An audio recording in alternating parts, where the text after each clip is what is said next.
For the Motley Fool, I'm Andy Paul, and I'm here today with Nate Weisshaar, and we're checking out three of the big names in the grocery sector. So first up, we've got Sainsbury's, which just came out with its half-year results. The profits were up 5%, and Sainsbury's has actually now got, believe it or not, 70% of all UK customers coming through its doors and actually spending in their own grocery, which is its highest market share for the last 10 years.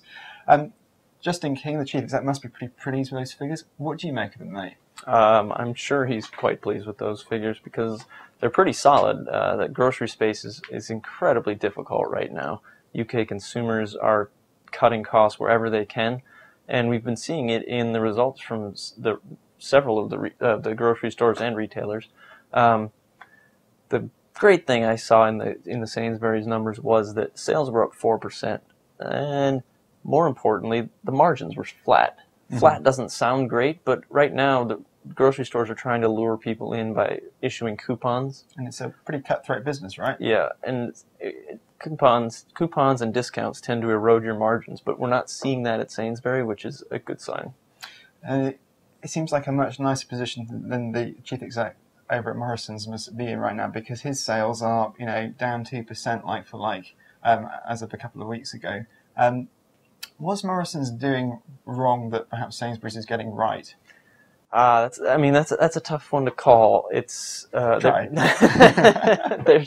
there's a lot that Morrison's hasn't done as far as offerings that mm-hmm. both Tesco, Sainsbury, and Asda have done. Morrison's has barely started to move into the convenience store size shops, mm-hmm. and they've also just launched their first online offering. These are things. Sorry, the first online offering. Yes, okay, yes. That could be one of the points. These are things that are essential in today's shopping, and Morrison's just has a ways to go to catch up. And then over at Tesco, the big behemoth is Tesco. We had that huge profit warning at the start of the year. We saw Warren Buffett jump in and buy a chunk of shares at a big discount, and ever since then, the shares have been basically trading at about £3.20, as far as I can tell, bobbing along. So, I'm a Tesco shareholder. Is that dead money that I've got in there? Is it going to come back? And what are they doing to address some of the problems? I don't know that I would call it dead money.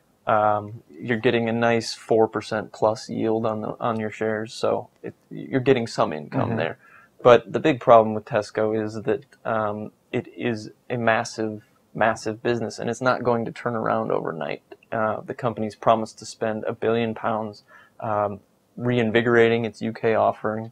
That's facelifts for stores, thousands of new employees to fill the aisles and provide better service, and just higher quality food and clothing.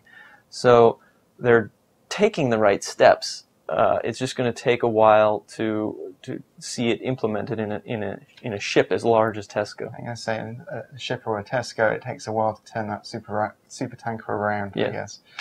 So let's imagine we've got there's three stores on the street. Which is the of the three? Which is your the best looking of the three right now in terms of which one's got the door hanging off, which one's got a nice shiny coat of paint? Well, it would seem that Sainsbury's is operating the best right now.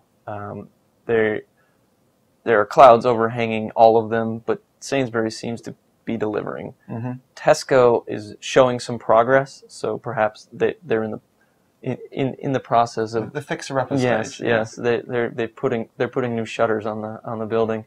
But Morrison's just seems to be lagging the group on several counts, and it's coming through in the numbers in a bad way. So I would guess someone just looking at these, that would be your order: Sainsbury's, Tesco, and Morrison.